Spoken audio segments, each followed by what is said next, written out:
안녕하세요. 제도권 주식 분석입니다. 자, 제가 일주일 만에 방송을 다시 하게 됐습니다.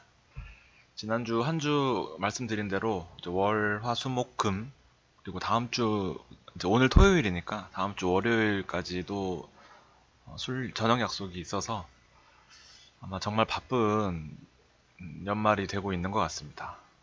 뭐 메뉴는 비슷해요. 뭐 다 회사 사람들 그리고 뭐 지인들 해서 노량진 2번 갔고요. 그다음에 곱창 한번 먹고 그다음에 이자카야 다음 주 월요일은 이제 꼼장어.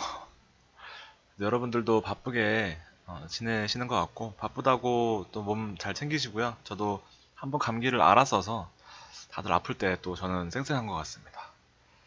2020년 주식 생각보다 좋은 흐름으로 갈 것 같고요. 오늘은 포트, 제가 이제 방송용 포트를 따로 준비하고 있는데, 그 내용 가지고 한번 정리해 보도록 하겠습니다.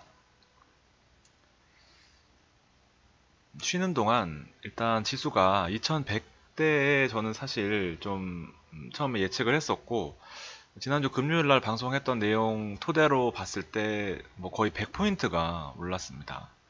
그래서 뭐 크게 걱정은 안 했고, 우리 포트가 사실 뭐 엄청난 성과를 보였던 건 아니지만 그래도 나쁘지 않은 성과를 나타내고 있었던 것 같아요. 그래서 그 내용을 보면 일단 12월 14일 날 제가 방송을 마지막으로 하고 이제 지금 일주일 됐죠. 21일이니까 찾아주시는 분들이 많이 없었던 것 같습니다. 이번에는 장이 괜찮았기 때문이 아닐까 싶고요.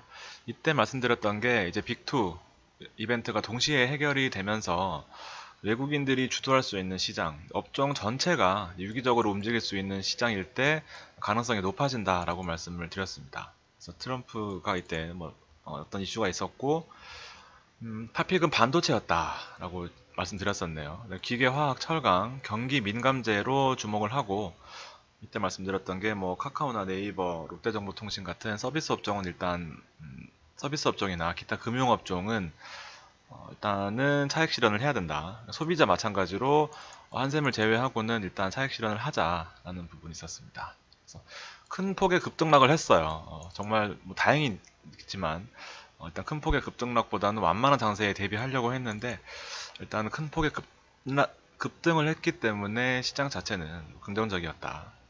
그래서 이때 증시 펀더멘탈만 하더라도 두 국가의 온도차가 존재했지만 이제 그 이후로 공식적인 어떤 협상 카드가 뭐 완만하게 진행되면서 중국이 벌어들인 시간 동안은 괜찮다라고 말씀을 드렸던 것 같습니다.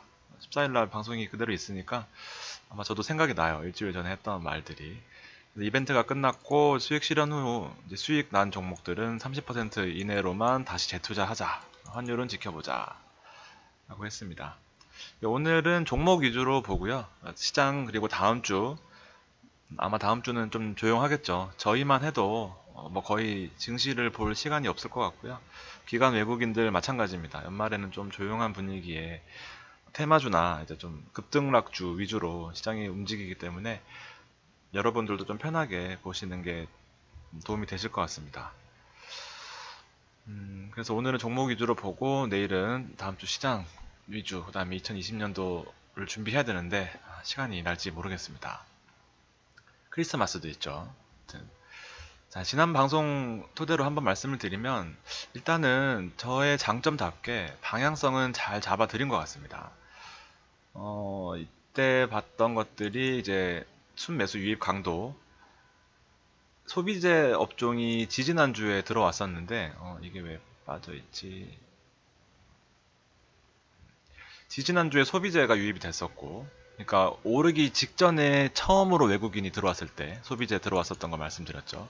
그 다음에 지난주에는 IT 관련 디스플레이 업종이 유망하다라고 말씀을 드렸었던 이유가 이거는 이제 지난주 내용인데 산업재나 IT 쪽에 수급이 들어왔음에도 불구하고 외국인들이 실질적으로 수익이 많이 난 종목들은 없었어요. 그래서 수익률 보면은 디스플레이나 반도체 하드웨어 쪽으로 수급이 몰릴 것 같다라는 내용을 토대로 보면 일단 외국인 그 지난주입니다. 이제 제가 방송을 쉬었던 일주일간의 흐름을 좀 리뷰를 해보면 외국인이 1조 6천억 가까운 매수세를 기록했습니다. 단 일주일 만에요.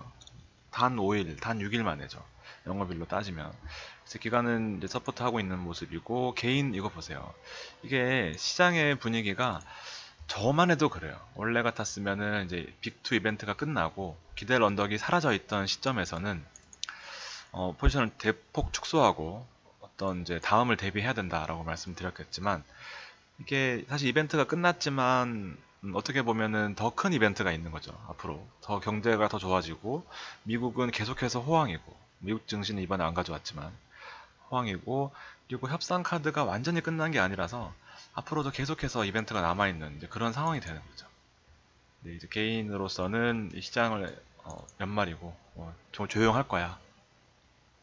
혹은 이제 뒤에 정답은 나와 있겠지만, 증시가 좋은데 정작 올라가는 대형주나 이런 트렌드를 잡지 못하고 인버스를 담고 바이오를 담고 테마주를 담습니다. 이런 큰 오류를 아마 제 방송을 꾸준히 보셨으면 어떤 방송들처럼 대박은 나지는 못해도 적어도 이런 쪽박은 차지 않는 이런 트렌드로 주식을 임하실 수 있을 것 같습니다. 그래서 외국인이 한 번 들어오고 나서, 지지난주에 한 번 딱 들어오고 나서 일주일 내내 들어오는 그런 모습이었고요.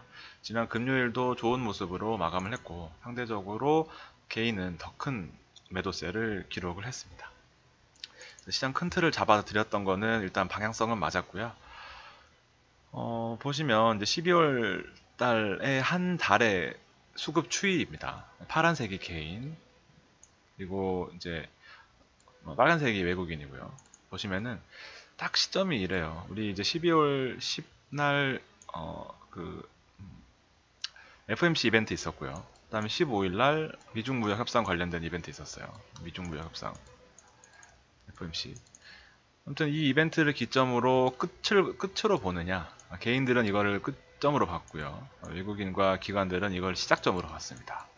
그래서 계속해서 유도리 있게 시장을 움직여야 되는 부분, 일단은 시장의 큰 흐름에 있어서는 갑자기 전화가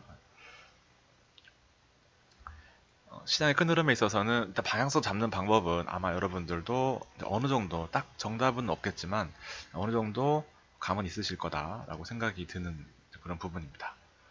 자, 이제 정말 중요한 말씀을 좀 드리고 싶은데요.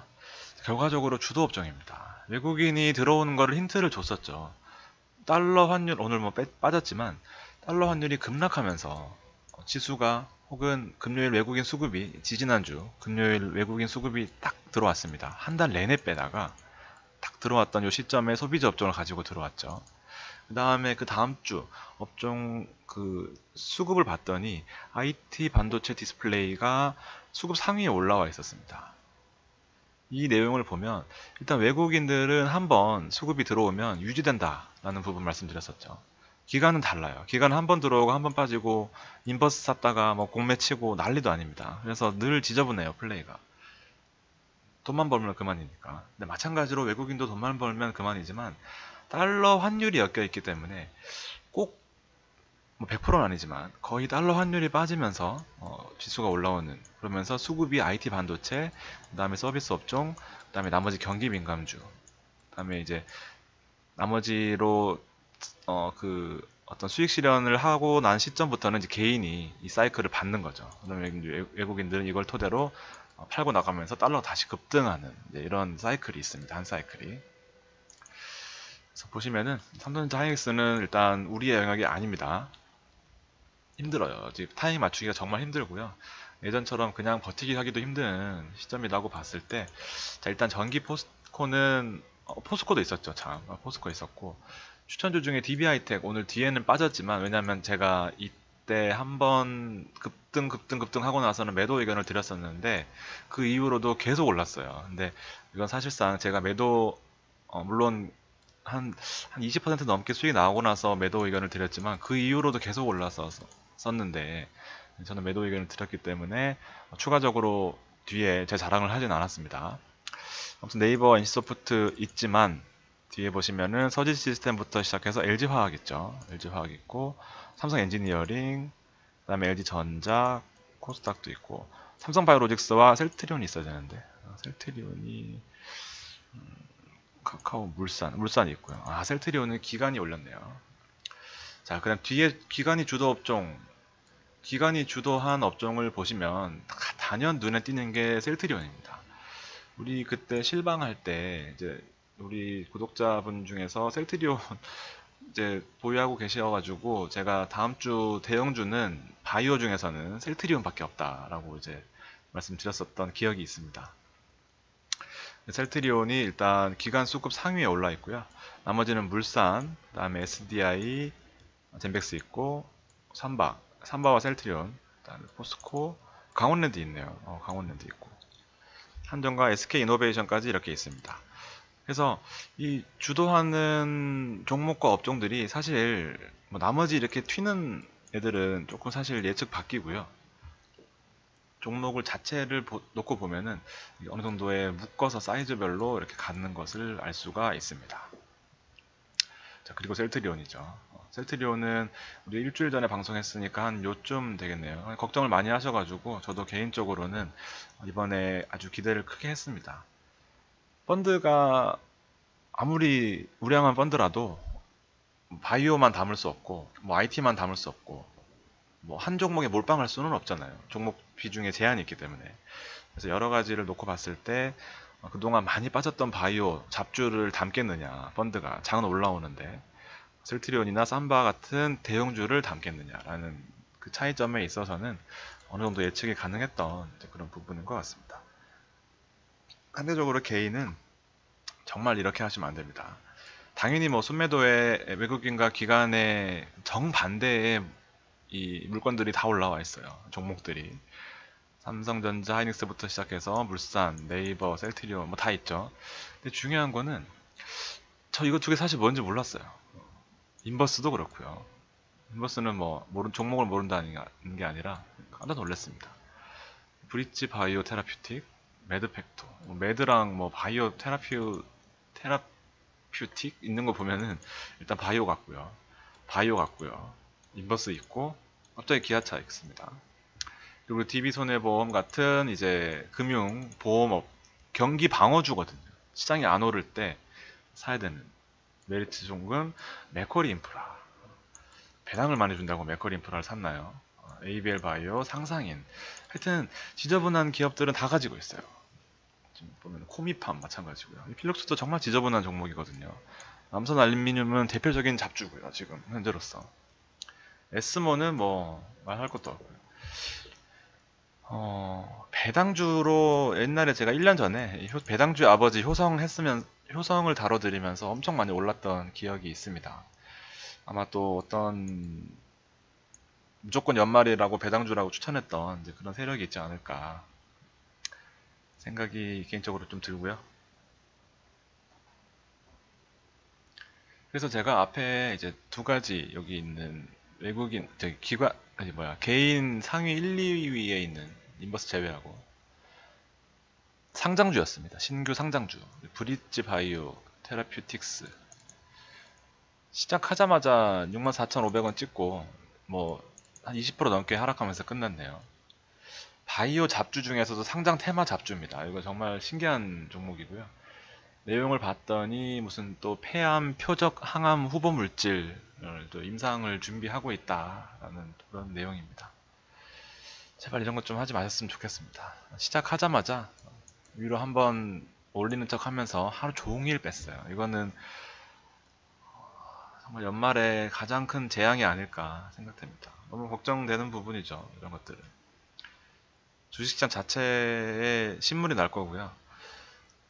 본인의 뭐 자책감, 자괴감, 그리고 이걸 왜 알았을까, 하필 그걸 봤을까, 여러 가지 생각이 드는 거죠. 만약에 하시더라도 비중 10% 이내로 했었으면 정말 괜찮았을 텐데, 약간씩 이렇게 올리는 것들에 대해서 또 물타기를 안 할 수가 없는 그런 종목이죠. 이렇게 결과적으로 참담했고요. 두 번째도 마찬가지로 그 전날 상장한 종목인 것 같습니다. 무슨 또 항암치료제 개발 기업이라고 또 표방을 하고 있는 것 같습니다. 잠깐 찾아봤어요. 올리는 척 하면서 이것도 하루 종일 하락시키는 모습이고 20% 넘게 또 빠진 것 같죠. 이틀 연속으로 만약에 첫날에 이 19일 날 이 종목을 하면서 손해봐서 2번 연속으로는 안 그러겠지 하면서 이것까지 샀었으면은 정말 연말에 정말 힘든 이틀, 3일을 보내지 않았을까 생각이 됩니다. 저도 이제 상장주 정말 많이 했었는데요. 상장주도 상장주 나름입니다. 이런 아무 실체 없는 바이오전 하면 안 돼요. 저도 보다가 깜짝 놀라서 말씀을 드렸고요. 종목 할 거 많은데 지금 큰일 났습니다. 자, 아무튼 인버스 한번 보시면 인버스도 이렇게 빠질 때 개인들만 샀죠. 그래서 시장 전체를 보는 게 일단은 첫 번째입니다. 아무리 종목이 좋아도요. 시장이 이렇게 이건 인버스지만 시장이 이렇게 빠질 때 어떤 종목도 우량한 종목도 이 시대를 거스르면서 올라갈 수가 없어요. 그러니까 먼저 우선돼야 될 것은 시장의 그 큰 틀을 잡아놓는 게 가장 중요하다라고 말씀드리고 싶습니다. 자, 그리고 개인 상위에 있던 게 또 맥쿼리 인프라예요. 맥쿼리 인프라. 얘는 정말 기가 막히게 12,000원만 되면 떨어지는 것 같아요. 이게 정말 사실 개인들도 관심이 엄청 많은 종목이잖아요. 배당이나 그리고 사회 SOC 기반된 어떤 사회 간접 시설 연말에 또 특히나 괜히 또 보도블록 뜯고 뭐 항만 뭐 새로 정비하고 최근에 또 들어오는 정보는 또 부산의 어떤 자유경제구역에다가 뭐 설치한다 그러고 또 거가대교인가요? 거제도에 있는 그 다리를 또 민간에 또 민간 요새 리츠가 한창 유행이잖아요. 리츠에다가 어떻게 지분을 넘기면서 또 이 맥쿼리 인프라가 또 참여를 검토하고 있다라는 소식이 또 전해지는 척하면서 주가를 또 이렇게 뺐습니다. 그래서 이런 내용들은 일단 뭐 만약에 계속 들고 계시거나 뒤늦게 들어가셨다 하시면은 일단 베팅하실 수밖에 없는 거죠. 그래도 안정적으로 121선, 200선을 유지를 해주고 있는 우량 종목이기 때문에 종목이 나쁘다는 건 아닙니다. 우량 종목이기 때문에 상심하기보다는 일단은 1차적으로 베팅 121선, 2차적으로 200선. 그래도 무너지면은 일단 추세를 이탈한 거기 때문에 그거는 추세를 회복할 때까지 기다릴 수밖에 없는 거죠. 어떻게 사는데 100%다 오르겠어요. 근데 이렇게 합리적인 이유로 베팅하는 종목들은 일단 이렇게 딱 있네요. 여기 이거를 없다고 봤을 때는 무섭죠. 근데 일단 121선을 잘 지켜줬다라고 가정했을 경우에는 이동평균선에서 그런 근거를 찾을 수 있을 것 같습니다. 자, 오랜만에 방송하니까 좀 낯설기도 한데 일단 제가 지난주에 드렸던 그 그 테마 두 가지는 첫 번째가 미세먼지 편이었고요. 두 번째는 IT 반도체, 그다음에 디스플레이였습니다. 그래서 미세먼지는 이제 지난주에 말씀드렸던 게 이번 주에 날씨 좋을 거고 뭐 바람도 많이 불어서 일단은 사서 봄까지 기다려야 되는, 그리고 늘 봄철에 성과가 좋았던 종목 제가 7개를 뽑아 놓은 거거든요. 8개인가요? 하나, 둘, 셋. 아이고. 하나, 둘, 셋, 넷, 다섯, 여섯, 일곱, 여덟. 사실 상하 프론테크는 좀 아무튼 이 7개를 이제 픽해서 봄철에 이제 좀 미세먼지는 힘들지만 미세먼지 관련주는 좋을 것 같은 그런 기대감을 가지고 말씀을 드렸었습니다. 그래서 이것만 보시면 될 것 같아요. 날씨가 뭐 추웠죠. 바람도 많이 불고요. 그래서 KC코트렐을 가장 힘줘서 말씀드렸는데 KC코트렐은 이 사실 가장 사이즈가 커요. 이 종목 시가총액이 크다는 게 아니라 마스크나 뭐 위닉스나 이런 부분에 있어서 웰크로는 상대적으로 접근성이 용이하다면 KC코트렐은 공기 자체를 정화시키는 집진 시설을 위주로 하는 사업체다 보니까 정부 정책주라고 보실 수 있습니다. 그래서 각각의 성향이 조금씩 다르지만 이거는 제 지난 방송, 바로 지난 혹은 지지난 방송 보시면은 간단하게 내용을 정리해 놨으니까 이렇게 보시고요.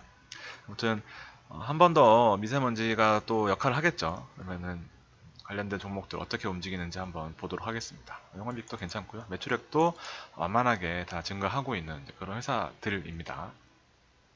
손해는 안 보셨을 것 같아요. 5일 전에 추천을 드렸으니까 뭐 캐시코트렐에 올인하지 않는 이상 일단 뭐 거의 평균적인 수익률을 기록했을 것 같습니다. 그래서 웅진코어가 가장 많이 올랐고요. 7개를 차트로 보여드리면, 그 다음에 누리플랜 테마성이 조금 강한 누리플랜은 일단 뭐 거의 보합권. 나노는 조금 올랐네요. 사실 개인들한테는 나노가 가장 익숙해요. 그래서 어떻게 보면 대장 역할을 하지 않나 생각이 되고, 그다음 웰크로 마스크, 그다음 하츠, 공기청정, 그다음에 위닉스는 뭐 실적 관련된 여러 가지 사업하는 대형주죠. 공기청정기도 있고요. KC 코트렐만 빠졌습니다. 근데 얘는 조금 다른 성향인 것 같아요. 제가 봐도. 근데 정책주이기 때문에 사실 한번 탄력 받으면 좀 뭐라 그래야 되지? 파워를 가지고 있는 종목이다라고 볼 수 있을 것 같습니다. 상하프론텍은 뭔지 까먹었어요. 몰라 있네요. 근데 자, 웅진코이 여기 이렇게 있었고, 그다음에 나노 이렇게 있었고, 그다음에 KC코트렐 차트가 괜찮거든요. 사실 KC코트렐은. 그래서 조금 더 크게 보시거나 아예 좀 더 묵직한 종목을 보신다고 하시면 KC코트렐도 괜찮을 것 같다는 생각입니다.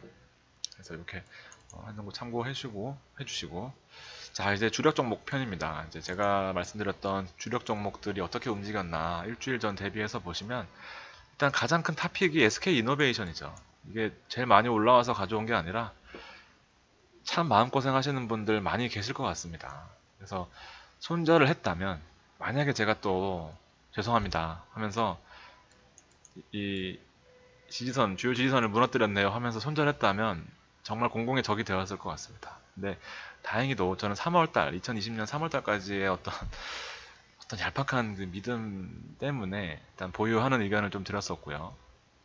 다행히 일단 전 저점까지는 회복을 했습니다. 15만 3천원, 그리고 연말 배당 관련돼서 어느 정도의 손실이 회복될 수 있는 그런 여지가 충분히 있는 그런 종목이 아닐까 생각이 되고요. 그다음 MC넥스 같은 경우에도 디스플레이의 대표적인 또 대조권에서 수혜주입니다. 제도권 방송 탄 이후부터 뭐 고점 뚫고 올라가는 그 무서움이 대단한 것 같아요. 아무튼 지금으로서는 약간 이제 차트 모양이 조금 지저분해졌죠. 왜냐하면 이렇게 아래 위 꼬리가 길고 몸통이 얇은 애들은 이게 좀 뭐라 그래야 되지? 약하다는 뜻입니다. 수급이. 그러니까 방향을 잡고 있는 건데, 물론 튀어 오르면은 좋겠지만 사실상 지금으로서는 새로 진입하는 단계에서는 부담스러운 게 사실이죠. 물론 잘 들어가서 버티고 계셨던 분들은 어느 정도 버퍼가 있지만, 이런 차트 모양은 사실 조금 보시면은 여기는 사실 좀 오르다가 이렇게 있어야 되니까, 여기 보시면은 이렇게 오르는 흐름에서 비슷한 모양이죠. 사실 요거랑 비슷하다고 보면, 이제 오르는 흐름에서 횡보, 아래 위로 몸통이 뭐 그렇게 큰 차이는 좀 있지만, 그다음에 횡보하면서 뚫고 올라가지 못했을 경우에 횡보한 만큼 또 이렇게 빠지는 게 이치기 때문에, 횡보하면 할수록 이제 판단을 하셔야 된다라는 그런 의견입니다. 하여튼 MC넥스 하신 분들은 좀 행복한 연말 보내고 계실 것 같고요. 그다음에 반도체도 7, 8개 묶어서 패키지로 보여드린 다음에 이제 흐름을 잘 탄 것 같습니다. 서울 반도체 마찬가지로 지금 계속해서 좋은 흐름을 보여주고 있고, 삼성전자 하이닉스를 못 산 서러움을 이제 요런 우리는 소소한 이제 그리고 성장주로 만회를 해야 되는 그런 입장입니다. 주성 엔지니어링도 거래량이 최대의 단점이었지만 거래량이 급격히 증가하면서 일단 엄청나게 좋은 흐름을 계속 보여주고 있습니다. 오늘 생뚱맞게 오늘 가져온 게 아니라 다 지난주에 했던 거 가져온 겁니다. 새롭게 추가된 종목 있으면 저는 사기꾼이에요. 댓글에 욕 달아주셔도 됩니다. 자, EP 시스템 마찬가지로 지금 좋은 흐름 보여주고 있고, 삼성 SDI는 보합이에요. 근데 뭐 보합으로 끝났지만 일주일 전 대비해서는 약 한 2% 정도 하락했습니다. 그래서 삼성 SDI는 일단은 보류. 실리콘웍스도 200일선을 아래에서 위로 이렇게 뚫으면서 올라갈 것 같이 보이다가 결과적으로는 또다시 또 심한 벽에 부딪혔습니다. 계속해서 보유하셨던 분들은 일단 33,000원대였을 거예요. 단가가. 그래서 계속 보유지만 새롭게 차트가 여기 올라가는 시점이네 하면서 지금 들어가시는 분들은 또 이제 부담이고 한 타임 늦으신 거죠. 그래서 한 두 달 정도를 버티셨던 분들은 약 한 10%에서 15% 혹은 많게는 20%의 수익을 가져가셨을 거고, 재미없다. 다른 종목들은 다 오르는데 내 종목은 안 오르네 하면서 이런 분들은 열이면 아홉은 손해보고 팔거든요. 횡보에서도 손해보고 파시는 게 이분들의 장점이죠. 성격 급하신 분들. 그래서 어, 뒤늦게 또 따라 들어가서 다시 오랜만에 봤는데 올라가고 있는 하면서 또 들어가면 또 당하는 거예요. 그래서 늘 낮은 가격에 있는 바닥권에 있는 종목을 사서 기다리시는 게 일단 1차적으로 목표다 하는 부분입니다. 보세요. 낮은 국면에 사서 이제 파시면 되죠. 꺾였네 차트가 하면서 일단 판단을 하시겠지만 여기서 사셨으면은 여력이 좀 있는 거죠. 원희가 PS 마찬가지로 우리 추천주였습니다. 한미반도체 마찬가지고요. 급등 해가지고 또 여기서 마찬가지로 이제 또 횡보를 하고 있는데 해보세요. 급등해서 횡보하고 있는 요 차트. 배 아프시 못 사서 배 아파하지 마시고요. 요런 이제 공부 삼아 다음에도 내가 정말 급등주를 먹었을 때 이렇게 운 좋게 급등주를 먹었을 때 어느 정도 횡보를 한다. 이거는 사실 조금 다른 케이스긴 하네요. 다시 올라갔으니까 빠졌다가. 근데 어쨌든 급등하고 나서 횡보장은 이제 거의 뭐 이익 실현을 해야 된다라는 그런 구간이다 생각하시면 될 것 같습니다. 추천드렸던 삼성물산, 그 다음에 현대건설, 삼성엔지니어링 세 가지가 있습니다. 나머지 대림산업이나 뭐 대우건설 같은 종목들은 해외, 우리나라에서는 인지도가 높을지언정, 롯데건설 마찬가지고요. 근데 해외 수주 비율이 높은 3개의 종목이 일단 건설업종을 대표할 것이다. 그래서 지난번에는 건설업종 그 차트까지 보여드렸었는데, 잠깐만요. 물 한 모금만 좀.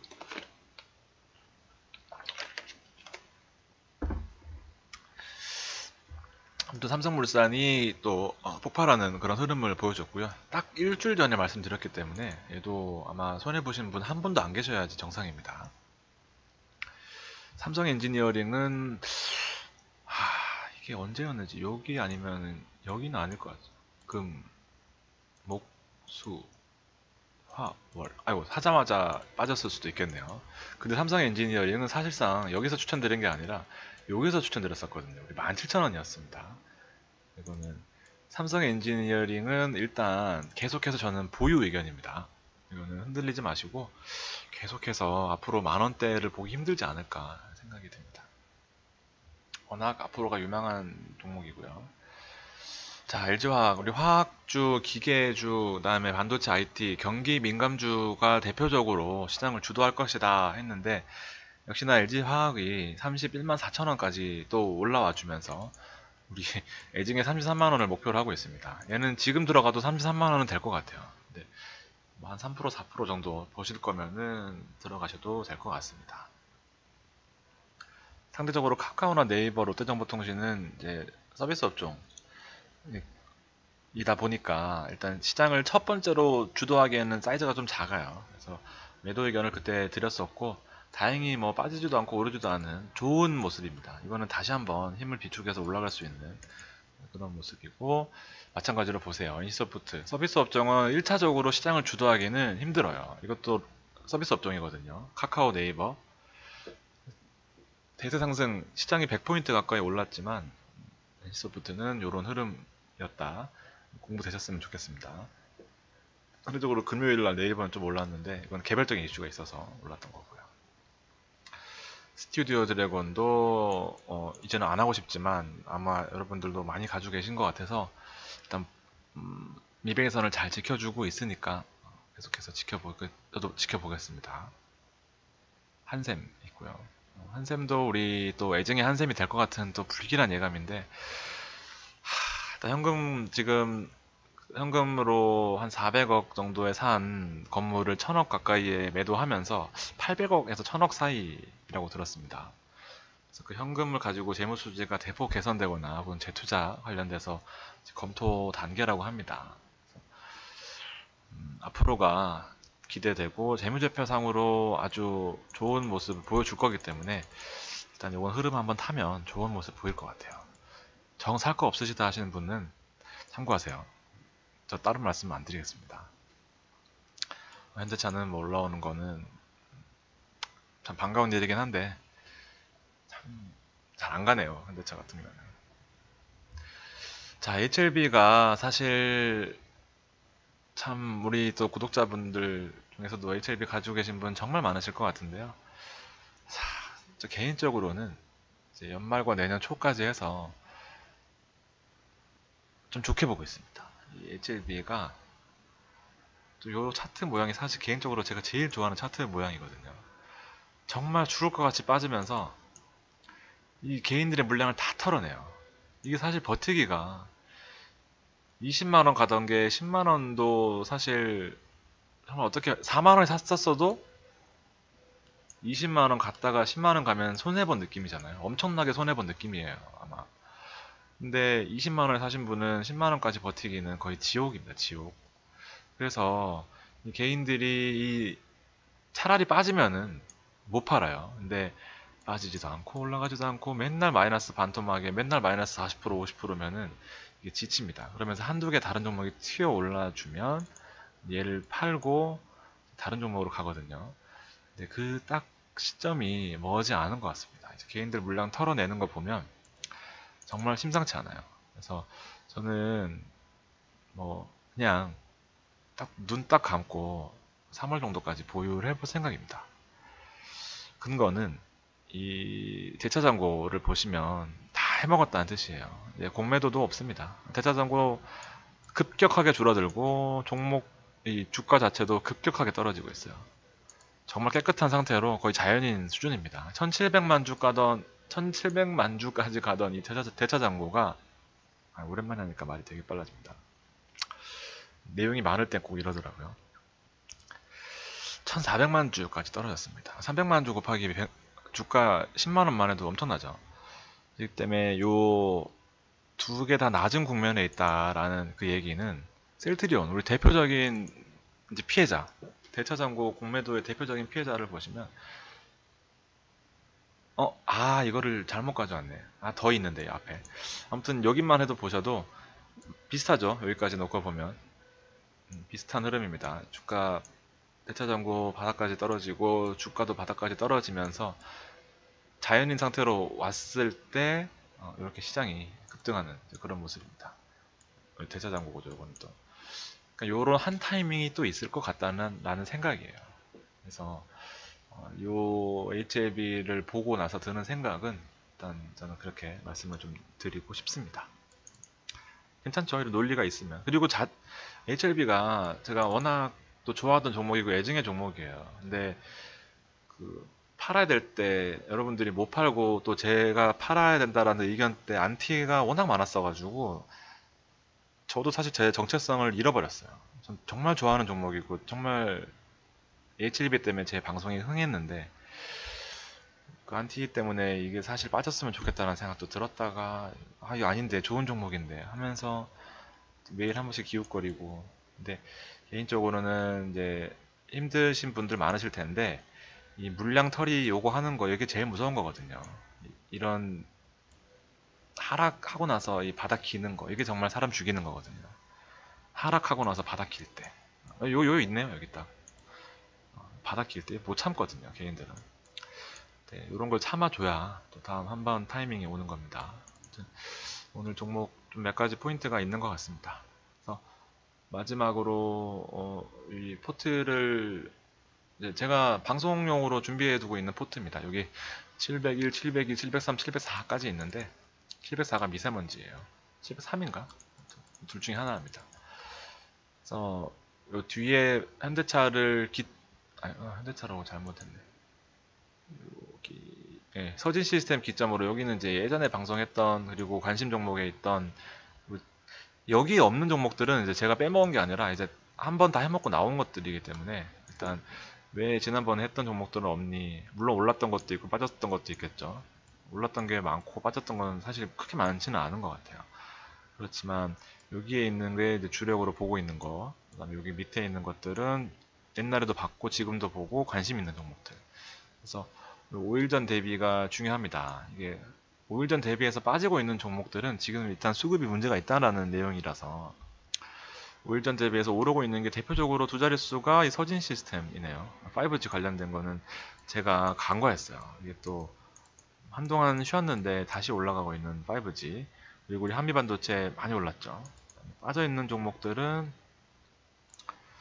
전기, 그다음에 전기체 그다음에 엔지니어링, 원익 IPS는 워낙 많이 올라서 잠시 조정받는 5월 동안 조정받는 거고, 코인텍도 우리 만원대에 추천드리고 나서 한 2, 3% 하락세에 있습니다. 근데 코인텍은 정말 좋은 종목이에요. 이거 너무 조급하게 생각하지 마시고 가지고 계신 분들은 좀 유지하시는 게 도움이 되실 것 같습니다. 그 다음에 테크윙도 있고, 셀트리온 5%나 올랐었네요. LB. 그러니까 여기 제가 가장 먼저 보는 건 이 5일 전 대비해서 수익률입니다. 시장을 최근에 어느 정도 유지하고 있다라는 뜻이거든요. 그래서 요걸 한번 보고, 그다음에 외국인 수급이 누가 올렸는지, 개인이 올렸는지, 기관이 올렸으면 안 보고요. 외국인이 올렸으면은 한 번 더 눈이 가는 이제 그런 부분들입니다. 확실히 시장 자체는 대형주 위주로 IT 반도체, 디스플레이, 건설업, 화학주, 여기 LG화학도 있죠. 전자, 참 LG전자 안 올라요. LG전자 이 좋은 시장에서도 0.4% 올랐습니다. 추천을 드리기가 참 그래요. 정말 쉽지 않은 것 같고, 아무튼 이렇게 제가 보고 있는 종목들 이런 식으로 보면서 다음 또 다른 업종들이 나오면 추가하고 이런 식으로 여러분들한테 말씀을 드리고 있습니다. 이거는